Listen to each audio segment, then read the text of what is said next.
Okay, we have a motion and a second. Comments, questions at all? Okay, hearing none, all those in favor, show them by saying aye. Hearing that again. Opposed, nay. All right, thank you very much. We are now down to number 3A, that's public comment. Any public out there want to comment? No public want to comment. Okay, we're on to committee items. Before A, minutes, May 7th, 2018. For a motion and support. Got motion and support. Comments, questions, changes to the minutes? Okay, hearing none. All those in favor, signal by saying aye. Aye. Opposed, nay. All right, thank you very much. Lifeway's monthly report. Hopefully you've had a chance to read it. I have. There will not be anybody here from Lifeways right now. They're having an all-day strategic summit planning session, which I actually will be going to late, but I'll be going to it once I leave here. I'm truly looking forward to spending another 4 hours there. I'm sorry, there's people here.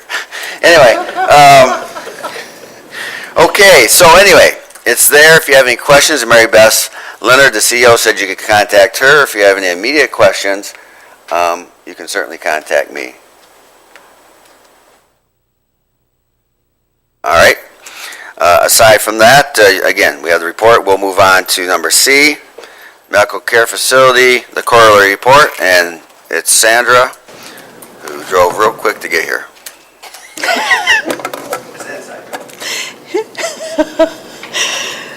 Hello, everyone. It's a delight to be here. I probably didn't drive much faster than anyone else, but on the first section of my report is our finance section. I will not read all of it because I know you've received it, but I did want to say that the auditors have reviewed our JCMCF financials. That was completed. We don't have the final report yet and won't until Raymond is finished with your audit because they're tied together. We have not received payment yet on the new quality initiative program to date, but we hear it's getting closer and hope to have news this week on when it will be released. We continue with AR days out that seem a little high because we have some old accounts, and that's part of what the auditors are working on right now with us. And we are billing those out. March saw a net gain of $450,871, and April showed a significant gain of $511,193, but this was colored by the transfer of construction monies. So it looks wonderful, but reality will come and hit us all about September after the construction's all done. Financials have been provided to you. Under people, our contracting of PC solutions for our IT is worked out very, very well, but we continue to monitor this year to see if it is actually a cost savings. Our Director of Nursing, Karen Newman, has resigned, and we're actively seeking her replacement. We're working on an interim who is an in-house person right now, and hopefully we'll be able to get her on board as an interim before Karen leaves. If not, we will be getting a different interim, but we hope we can get the in-house person because she's extremely good. Anna Dancy, our HR director, has, I can't say retired because she's really moved on to do her butter business, and she's very excited about that. Destiny Wilkins, my assistant administrator, will fill in as interim HR director along with her assistant administrator while we go through processes and try to streamline and make more efficient the HR department. We've already made some changes that have netted over 22 people in our orientation that's taking place this week, and it was 13 before that. So we've added a mid-month short orientation that has gained us quite a few people also. We ended up having 4 nurses in this orientation, which gets us much closer to where we need to be, and the rest were CNAs and service workers. We feel by the end of July we should be back up in a better position than we were before. So that's looking good. Under service, continue to do the fireside chats on Facebook as live feeds so that more people can access it. We've had quite a few positive comments from families and residents and staff members. Families engage a lot with our Nursing Home Week activities, especially during the Cena Derby. We had a lot of people that were participating. It was pretty much lined the entire main dining room with people that were watching the CNA Derby. It was great. We added 2 new raised garden beds that the residents are gardening in. Under quality, we continue as a 4-star facility. We are 5 stars in quality and 5 stars in staffing. Antipsychotics are below state and national average. Falls are below state and national average also. Both care and cost quality measures are in good positions, and that affects what Medicare pays us. Our duplicate medication use is in line, and the required quality assurance performance improvement plan is completed and aligned with our facility assessment. The board has been presented the plan and signed their approval. There are always numerous projects in all departments going on in our home. Under growth, we invite you to come and see the progress of the renovated areas because it's looking really, really good. So you can get a hard hat if you come over at the front desk. They've got a couple there. Or just grab me for a personal tour. I'd be happy to take you through. When's it going to be done? September 15th.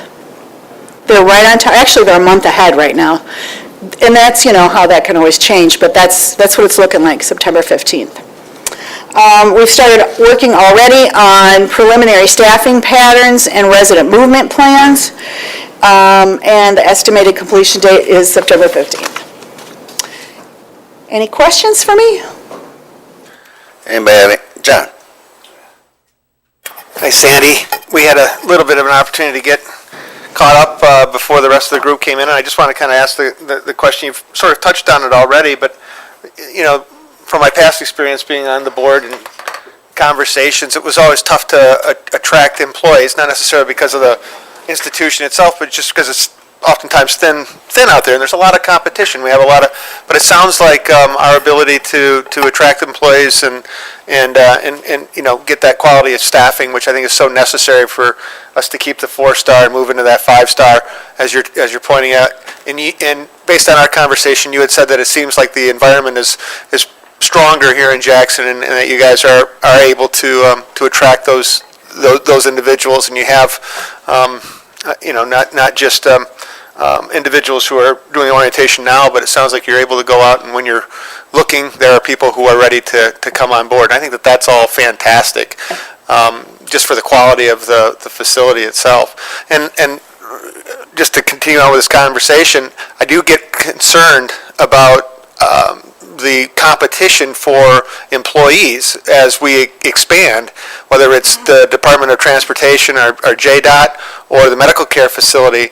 And so I think the faster that we can reach out to these individuals and to try to, because I really do believe as this economy continues, if I'm not mistaken, for the first time in a long time, we had more jobs than we had applicants nationwide. Yes. And so we're going to continue to see that competition. And so it's more of just, like I said, a comment and based upon our back and forth earlier, but I want to bring that out there to the attention and hopefully to our constituents where our commissioners are out and about, if they have individuals in the medical care profession or students who are going to college, that they do consider the medical care facility as a great place to set their roots. We've aligned with the colleges, we've aligned with the CNA programs, we have stepped up our processing too, along with this pool that is growing a little, for sure. But we've added an additional short orientation in the middle of the month besides our normal big one that we have at the beginning of the month. And that's really boosted our numbers. And then because it's short, we give them the essentials, and then when the big orientation takes place, they join that to get the fleshed out onboarding process. That has improved tremendously. And that we just started doing in April. So we're pretty excited about the outcome of it. We've also tightened up a few other HR processes, and I think that's contributed to our success also. We're looking at being optimal staffing, hopefully by the end of July, 1st of August, provided who we have stays. You never have any guarantees on that. Sorry. Anything else from anyone? I'm just going to take off from that foot. Okay. And just want to say, going to the medical care facility board meetings as well as DHHS back there, it's given me an opportunity to learn a lot more, different perspective. And just to speak to the group here, but even, and John and the rest of the commissioners, there's competition within our own county. Anybody involved with human services, there's competition. Whether it be Lifeways, whether it be Region 2 on Aging, whether it be the Aging Department, going after the same type of people. Yes. Being on the board of directors for Region 2 AAA, for instance, the board there just approved an increase as far as level entry for nurses and stuff, just because they're hoping the extra money will get them there. So it's actually an internal one too. It's quite a feat for everybody. It is. Yes, but I appreciate what you've been doing, so thank you. Thank you. Anyone else? Guess we're good. And speaking of DHHS, Zoe? Thank you, good afternoon. Yeah, and we have parole and probation, actually, that tend to take some of our employees. And I think they make a little bit more money, but they also don't have to do 24-hour on-call, and those are some of the things that make our jobs a little bit more difficult for people to want to stay in. So anyway, thank you for having me here this afternoon. As you should have a report dated 6/5/18, so I'll just go over that a little bit, and then I just have a few extra things to mention. Our Handle with Care program, which you've heard me talk about probably multiple times because we're so proud of it here in Jackson, closed the school year. We didn't have the 4 days in June yet, but as of the end of May, we had 532 children in the county of Jackson that received Handle with Care notices at their schools.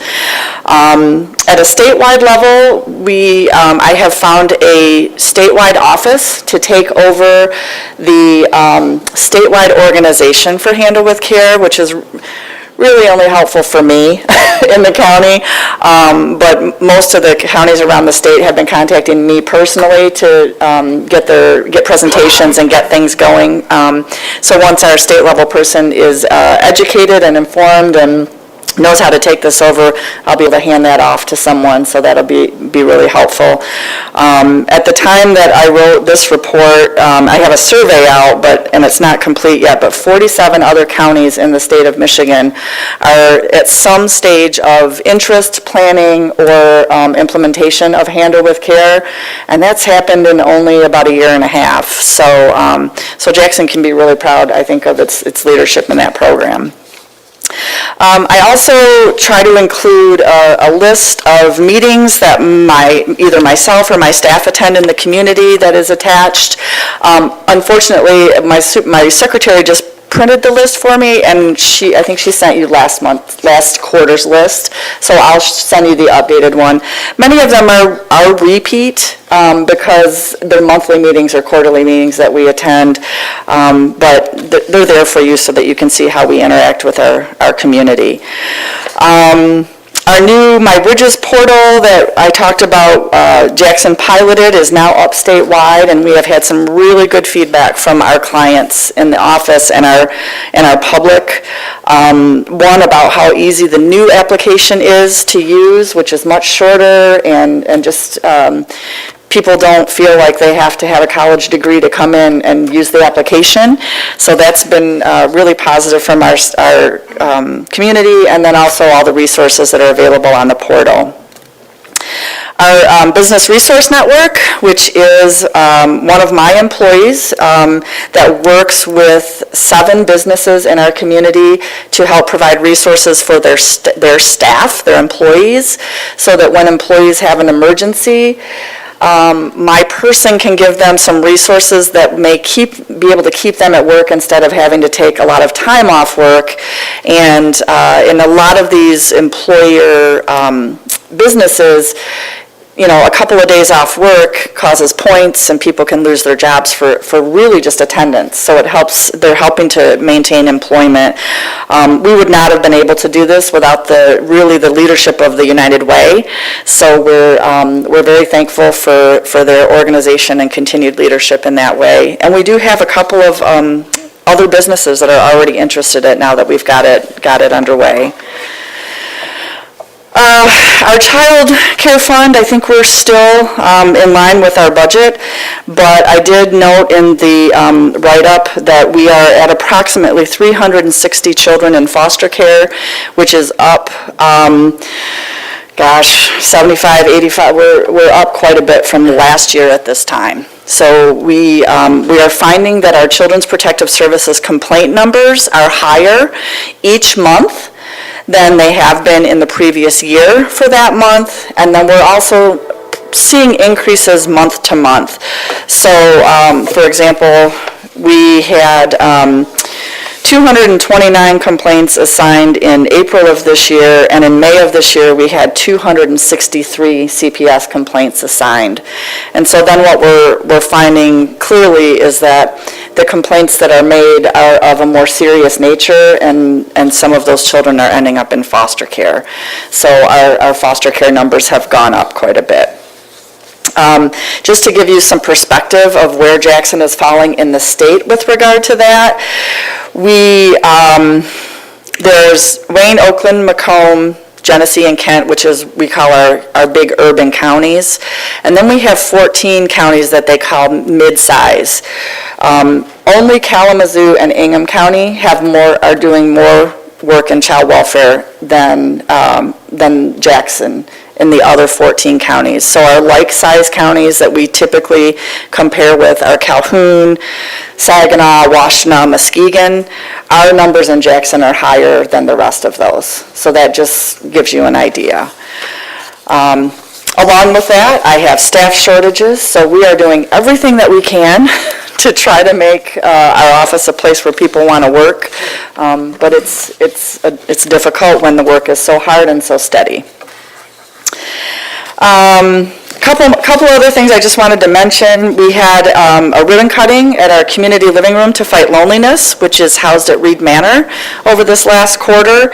We are currently seeking information and feedback from our community on where they would like to see a second and potentially third community living room.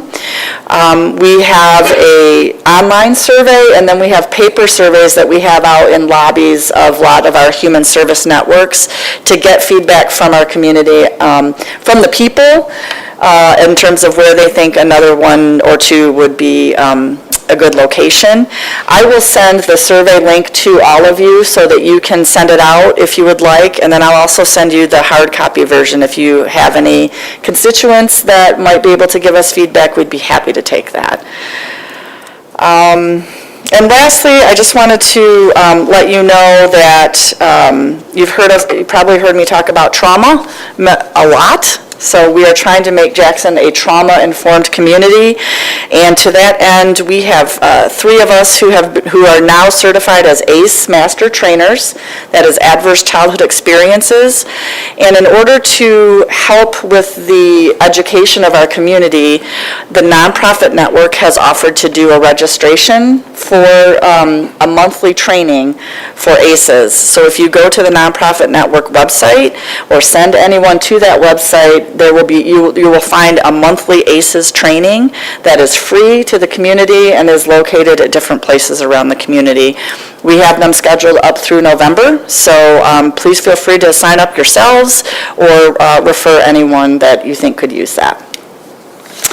And I think with that, I will end my report and answer any questions you might have. John? Thank you, Mr. Chair.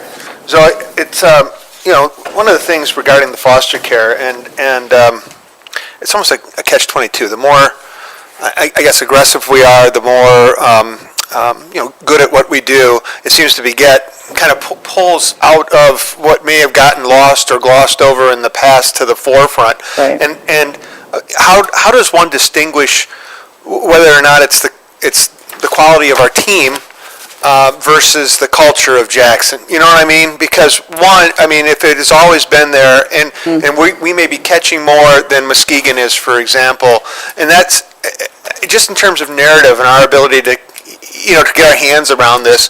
Is that something that we try to distinguish, or is that something that's kind of, I mean, my assumption is that it wouldn't be necessarily publicized that we're doing better than Muskegon, or Muskegon's not really looking as hard as we are, but Right. do you have some sense? Well, there are so many different factors that can play into this. One that is certainly in everybody's public eye right now is the Larry Nassar case at Michigan State University.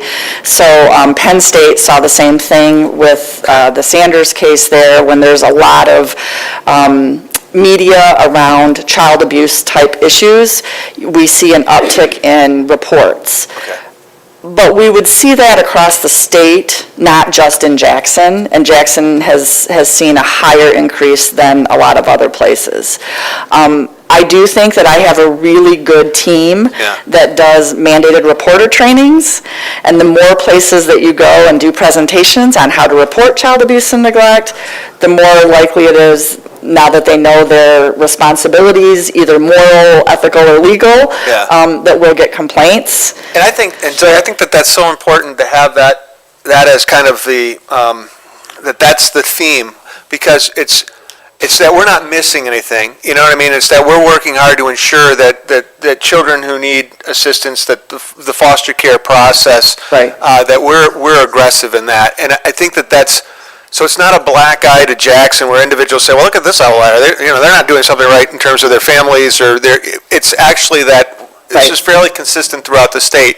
We're just really making sure that our families know, and our community knows how best to deal with this. Right. So, I think that's something that almost we could, sounds odd, kind of counterintuitive, but almost celebrate, because we know it happens. We want to attack it, but we can't attack the problem unless we know how deep it goes. And I think that's. We also do a lot of prevention, so we're working Handle with Care as a sort of a means of prevention, and we have a lot of community involvement. So part of that is I'm constantly out in the community, and these folks can probably tell you, saying we need more foster homes. Because we want more than we need. Yeah.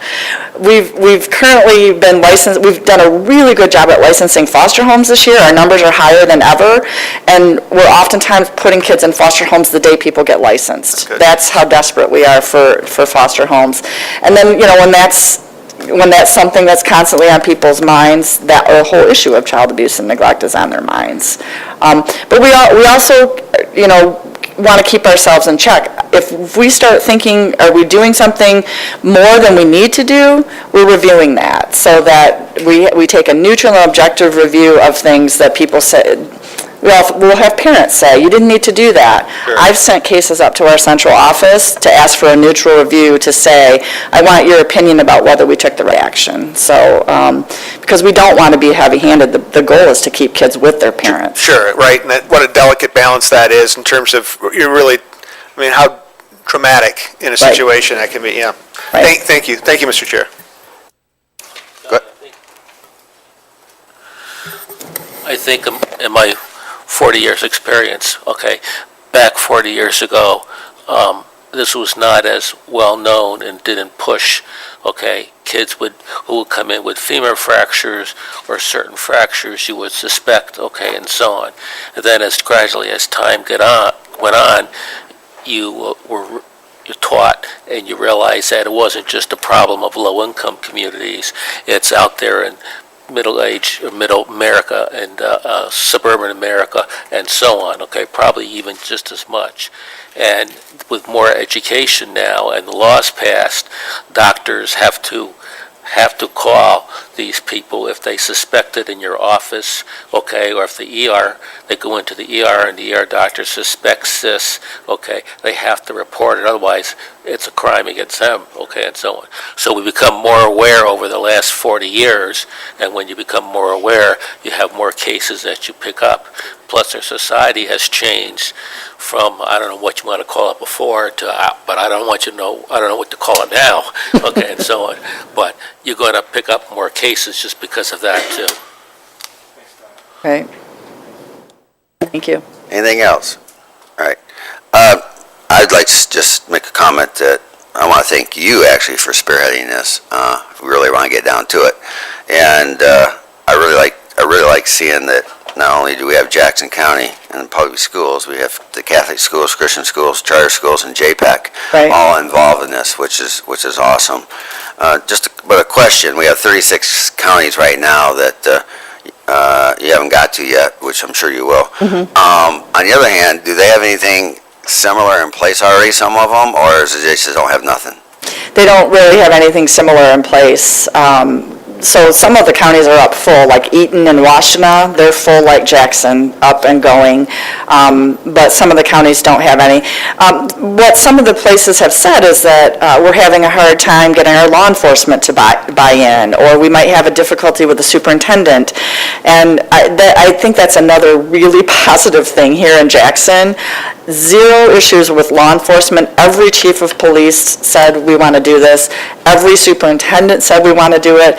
And honestly, we're so used to working with the public schools. It was last-minute calls to the Catholic, Christian, and charter schools, and they all said, thank you so much for including us. We usually don't get called for stuff like this. We want to be part of it. The community here is extremely supportive of what we do, and that's everybody's part in that. Again, thank you. Thank you. All right. Okay, Veterans Affairs, Dave?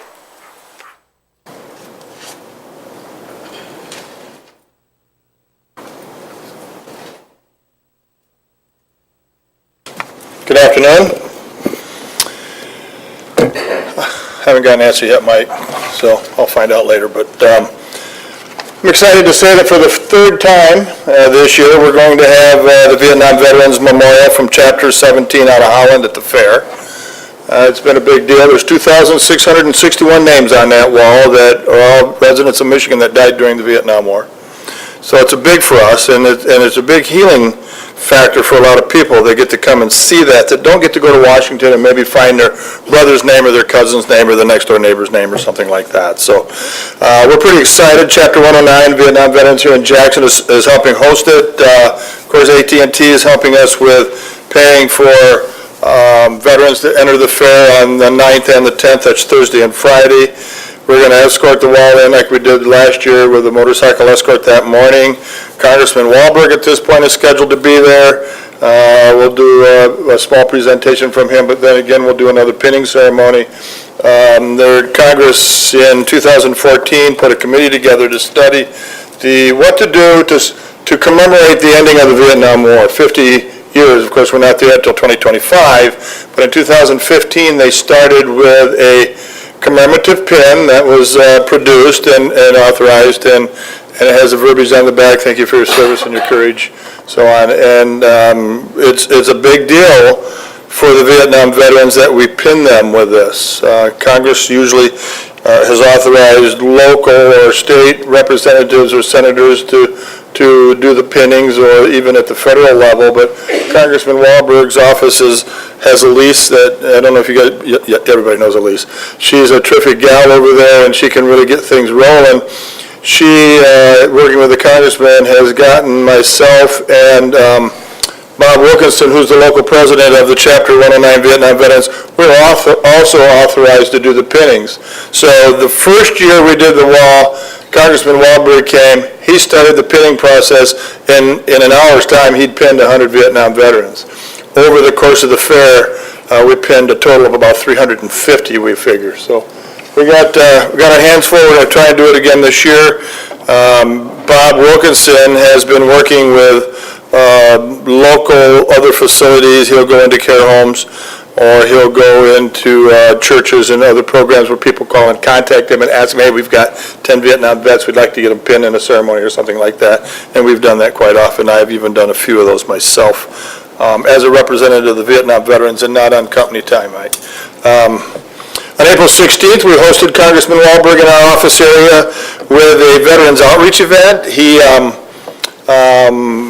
They had personnel from the VA regional office here. We had personnel from the outreach program and eligibility from the VA hospital. We had a lot of our community partners here, the Community Action Agency, the VA homeless representative and eligibility people. Geez, I can't even remember them all. We had one that I was pretty excited about. It was Michigan Operation Freedom Outdoors. They've been shown on Michigan Outdoors a couple of times. They bring in, when they come, they provide wheelchairs for veterans with disability that cannot walk, especially if they cannot walk through the hunting areas of the outdoors. And what it is, it's a wheelchair that has tracks on it. And they have produced 4 of those for veterans here in Jackson County right now that I know of, and it's a pretty tremendous thing to watch them work that and, how it operates. They actually now have a blind that you can pull behind it, set it up, sitting from your chair, set it up in the field, climb on board with your chair, press a button, and it raises you 21 feet, so now you're shooting from an elevated blind. So that's pretty impressive to see all that. Hopefully we'll get them back next year when we do this again. On the 29th of June, we're going to host an event here in our office area with the VA Hospital Enrollment Department. They're going to come into Jackson County and have a blast that day to see how many veterans they can get enrolled into the VA healthcare system. At this point, I can't give you a number how many. They figure each of the doctors at the clinic at Michigan Center out on Page Avenue, there's 3 doctors and a physician's assistant there, that each of them has about 3,000 veterans that they see as a patient list right now, and it's growing. So, we keep them busy, they get more doctors. They do have an active hearing clinic out there now, so a veteran doesn't have to go all the way to Ann Arbor to get his hearing tested to get hearing aids issued. We can do that right here in Jackson, and the process is quick and easy. We have a counselor that comes to our office from the Dearborn Vet Center. She's in our office the first and third Thursdays of every month. She works in the morning with a group session of a bunch of Vietnam veterans, and then in the afternoon she has individual sessions. Her name is Jennifer Seymour. She's actually a PhD licensed clinical psychologist, but because she works for the VA, she cannot administer medications and she cannot make diagnoses. She can only counsel because they're limiting her because of the position she's working in, not because of her credentials. In the state of Michigan, before she went to the VA, she was licensed in the state to do all those things. Some of the partners that we have in the community, of course, the homeless veterans program that we have with the VA, Kate, still working, kicking around here. They're dragging her around 6 different directions now in the VA system. The Community Action Agency and TTI have a program that's pretty unique.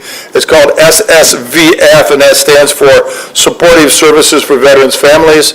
They can take a homeless veteran and put him rent-free into a house or an apartment for 6 months through this grant program, and that allows that person time to maybe get their act together, get themselves sober if that's an issue, or just get themselves comfortable to the point where they can finally go out and find a job.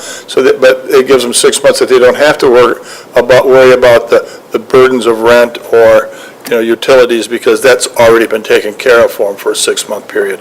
Kim, yes? Combined with other programs? It does combine with other programs, to the point that this is a VA grant, this SSVF. They select what organizations, and how they happen to come up with 2 in Jackson County in a larger community than what we have, but TTI, which is Technical Training Institute, Kim Greenfield is their representative there, and with the VA, it's Darcy, or not the VA, Community Action Agency, is Darcy Herrera is the rep there that administers.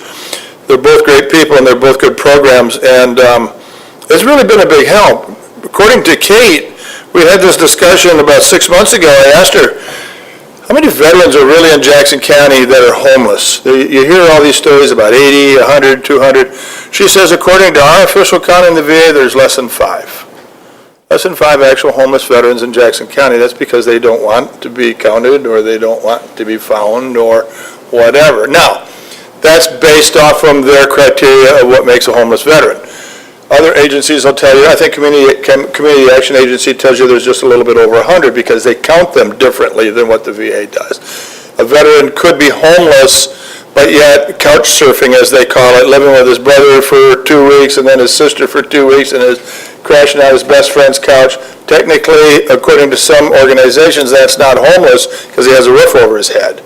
Now, other agencies will say because he doesn't own the house or he's not providing the rent for that house, he's homeless. So there's just, it depends on how you count it. So somewhere between less than 5 and 150, I guess is what you'd say, depending on who you're talking to here in Jackson County. I prefer the VA's version. I would like to think that we've done real well, and Kate's a terrific gal. She works like crazy to make sure she's in the shelter at Interfaith every week, 2 or 3 times a week, and working with these folks and trying to make sure that she can help them get into programs. Their programs are a little different. She moves them into Ann Arbor and puts them in housing programs down there, and while they're in that program, then they get into the VA healthcare and the dental program and all those different things to help them get their health back in order so that they feel better about themselves, and then they can get back into life a little bit. I've been working with American One Credit Union lately. We had a couple of meetings. In April, they sent me to Washington, D.C. on an honor flight, and I think they think I owe them now because they're always calling me up and asking me questions and wanting me to go to meetings with them and such. But we're looking at what can they do to help veterans in Jackson County with the funds that they have available. One of the ideas that we came up with when we were doing some brainstorming was perhaps to set up another different grant program. So if a veteran maybe has a job, but doesn't have the funds to take care of an emergency around the house and their furnace goes to heck, or their water heater blows up or whatever, they could go there, get the funds necessary, get that done, no cost to them, no repay program. Sometimes perhaps we're even looking at some situation like that where they could do up to a $1,000 loan and get the money back interest-free or something that way. We've been talking about all kinds of different things.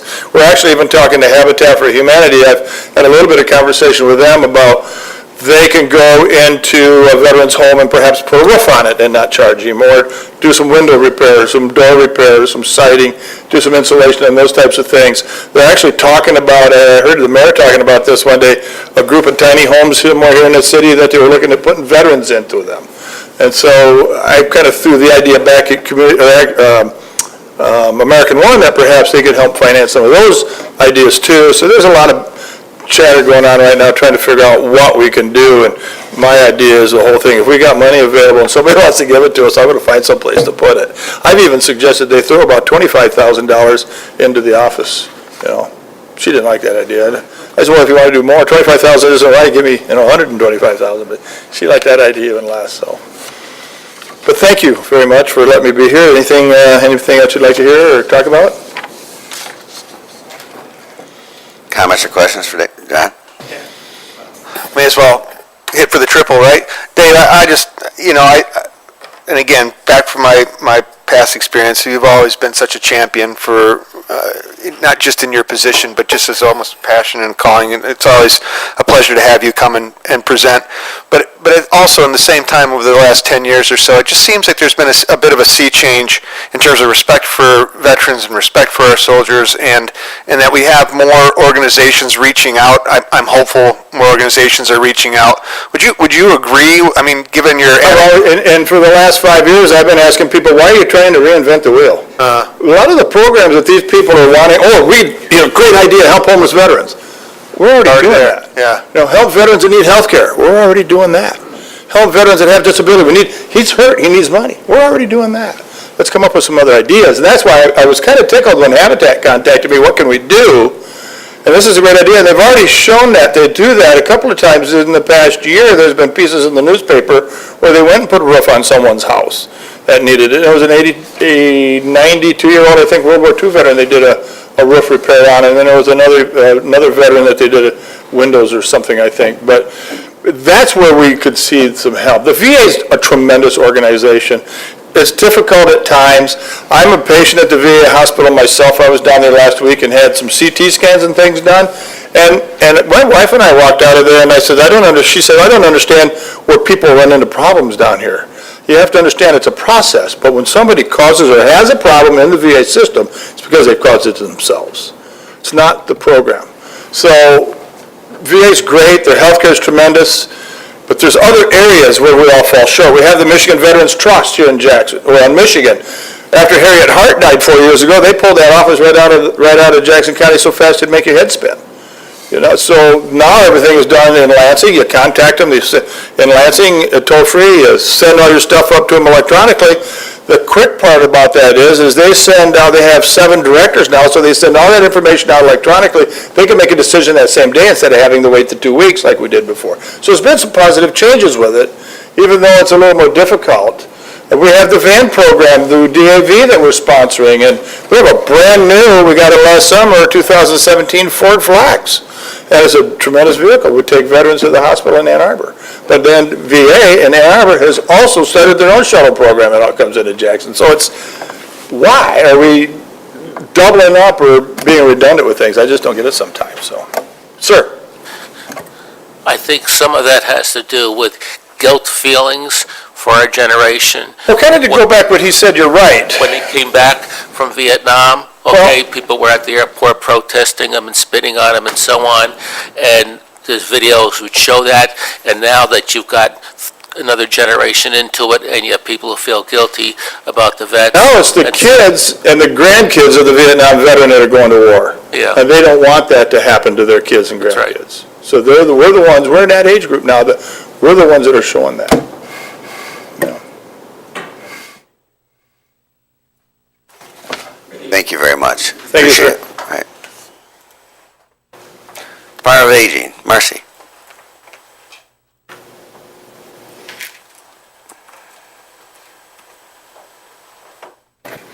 Good afternoon.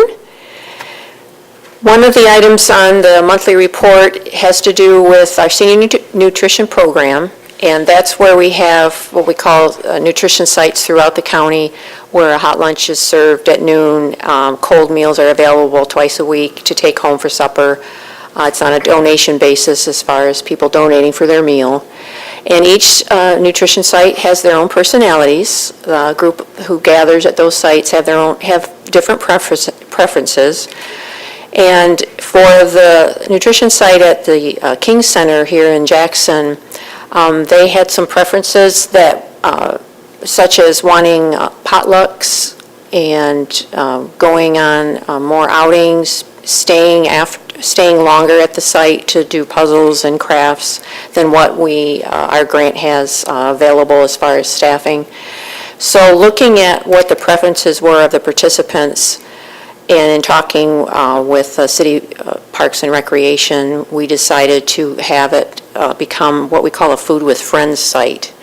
So it's City Parks and Rec staff who are in the building anyway already, and so they're overseeing the Food with Friends, and that's where our meal delivery people drop off meals for the number of people who have reserved meals, but instead of the bulk meals where you serve them, they're the pre-packaged, they're still prepared fresh that day, but they're packaged like a Meals on Wheels meal. And then what we call sides go with it, like the bread, fruit, milk. So then we don't have a staff person on site. It's the City Parks and Rec who does that. And then they can have what trips they want. If they want a potluck, they call and tell us, hey, don't bring the meals today because we're going to do a potluck. The potluck restriction is a state guideline because you don't know who's prepared what, how, and how long ago, so we can't be connected with potlucks. So, but that's something that particular group likes to do, and some other things, and it's gone well. It's been happening since January. We did a survey just to get some anonymous feedback on how they think it's going, and people are very pleased with the way the meals are delivered. As with any meal you prepare for someone, some people prefer some meals better than others, but overall it's going well. And all of them who were returned to surveys said that the meals are helping them maintain good nutrition and that they like the programs that they're having at the King Center. They're things that they like to do. So I just wanted to let you know about that. We try to accommodate when we can and have options for people such as Food with Friends, if that will work out for that particular group that's congregating or getting together. So any questions about that before I go on to the next topic? Okay. We're trying to get the word out more about the respite services that are available through the Department on Aging. And when someone is caring for someone around the clock, maybe not hands-on care around the clock, but they can't leave the person alone, they need to be supervised, there are respite services that we have available through grants. And we're asking for help to get the word out if you know of anyone who's in that situation, because quite often a caregiver will think, I can do this on my own, I'm doing well, this is fine, and it is, and not one agency can provide service 24 hours a day. Family members and friends are very critical to supporting a person being able to live at home, but there can be burnout. A caregiver can feel like I can't go out and do my own banking or get a haircut because I can't leave my loved one alone. So respite can be 4 hours, 6 hours a week, so that a trained home care worker can be with the person who needs care, so the caregiver can go out and do what they need to have done. Also, there's a special program for people who are caring for someone with dementia or memory issues, and there's more options with that respite, called it Alzheimer's Respite Program. Maybe someone's anticipating some outpatient surgery. If they could have their loved one stay at a long-term care facility of their choosing for a couple nights while they recover from surgery, that grant has more options. Or I prefer this home care agency, can I have the worker from there? But again, it needs to be connected with the memory loss or dementia as far as the grant guidelines go. And as with our other services, there might be there's a suggested donation, depending on the person's income minus expenses. There could be a small copay with the respite programs. But again, we want people to call us and find out what services are available so we can have one of our social workers talk to them and find out the options. So, any questions about that? Yeah. Marcy, the government, okay, with Medicare, usually requires a person to be in the hospital for 2 days for them to go to a nursing home after surgery and so on. So how do you get around that with outpatient surgery, okay, when they really don't need to be in the hospital? Okay, and the person then has to pay for it themselves out of pocket. Yeah, this would be if the caregiver has to go out for some reason, and whether it's a hospitalization or outpatient, whatever reason they have, we will accommodate having the person who needs care receive that care that they need, and it's not Medicare related. Okay. Yep. Thank you. And one other thing that happened last week after I submitted the report is there's the Juneteenth celebration this Saturday, and this year, excuse me, is the first year they're having a senior citizen hospitality tent. And a couple of the organizers asked if the Department on Aging would have a resource table there and staff to give information, not just about Department on Aging services, but all kinds of services that are available in the community. So I will be there Saturday, and then a colleague will be there part of the time as well. So, any other question? Any questions? Anything else, Mercy? Okay. No, John? All right. Okay. I'm happy to help get that information out. I assume it's on your Facebook page, and that's kind of the easiest way for individuals to get Our webpage. our webpage. Yep. Okay. Yep. All right. Thank I you. can make a comment, Marcy. I just want to say thanks for getting out there. I've seen you recently at different things, events, or at the Region 2 AAA, the annual dinner, supervisors, different things. It's amazing how many people still don't understand the type of services that are out there for the aging population. So you continually getting out there is an excellent thing, so thank you. Thank you. Okay, we have the Health Department. Richard, I just started my clock. You have 3 minutes. Thank you. 3 minutes, huh? All right. I'll highlight some of the specific items in my report. I put a lot of photos in my report for you this month on the distribution note exercise that we engaged in on May 4th with Stephanie Baker, our emergency preparedness coordinator. This is an area of responsibility in the Health Department and Public Health that is kind of behind the scenes, not very visible sometimes, but in this particular case, this was an exercise involving primarily our Environmental Health Division because primarily within the health department, we've tasked them to be responsible for a distribution node. And a distribution node is basically a location where strategic national stockpile or other caches of antibiotics or vaccines would be delivered to here in Jackson County, and the health department would have responsibility for further coordinating the distribution of those throughout other locations where they might be used in the community, including healthcare and other clinics, if you will.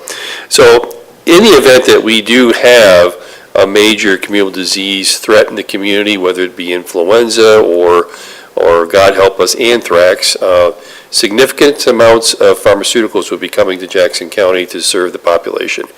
With 160,000 people, you're talking about a major evolution. This particular distribution node exercise took place at the Sheriff's Department's boat barn. We wanted to try that out and see how it worked versus being on site at the Health Department. And we learned a number of things. You can see from the photos here, a rather large truck will show up. We will need forklifts, we will need security, we'll need lots of other things. And overall, it worked pretty well at the boat barn, but there are probably some other locations that might work a little bit better for that. So that's a major evolution if we end up in that situation. Moving on into my report, we also wanted to share with you that the Health Department is still very actively involved in doing things that are high-performance organization related. We pulled together a subcommittee, if you will, of our county-level coordinating council for high-performance organizations, and talked through and try to come up with a way for the coordinating council to support a more real-time training of high-performance organization principles and practices for other county departments. We developed a training video for ourselves for that purpose, and we've shared it out with this subcommittee, and we're looking to support, if we can, a more county generic version of it, and hoping that the JC will have some resources to take the ball and run with it to prepare that for the county. So we continue to work on that. I think I may have talked previously last month about the vision screening services availability or accessibility in Jackson County. This isn't unique to our county, but the hearing and vision program staff at the state level are actually thanking us for bringing it to their attention and for working with some of our state legislators on it. Julie Alexander has been involved with us on this, and our primary concern is that as we're doing our hearing and vision screening program in the community, and we're screening thousands of children for vision, which we're required to do under the Public Health Code, somewhere up to about 2,000, maybe a little bit more than that, children will be identified with a vision screening abnormality of one sort or another. So they need referral and further evaluation with an optometrist. And the primary problem we're running into is that the reimbursement rates for many of these children who are on Medicaid isn't sufficient to create the capacity and the access that we're looking for at the local level. So we're working on it with the Medical Services Administration and State Legislator Julie Alexander to try to see if we can come up with a couple solutions to that problem. We received some good news. Our Michigan Abstinence Program got another $10,000 for support in our current fiscal year 2018. We're pleased to see that. We're doing a good job with that program, and they continue to allocate some extra funds to us if they get toward the middle of the fiscal year and they find they have some available.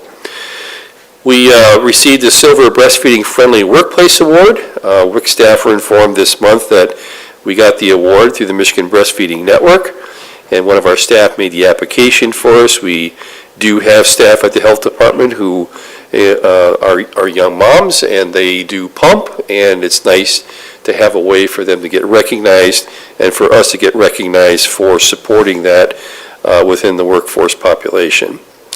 The WIC client testimonial I thought was wonderful to put in the report this time. It's great to receive these in the recognition of doing a really great job of serving the community.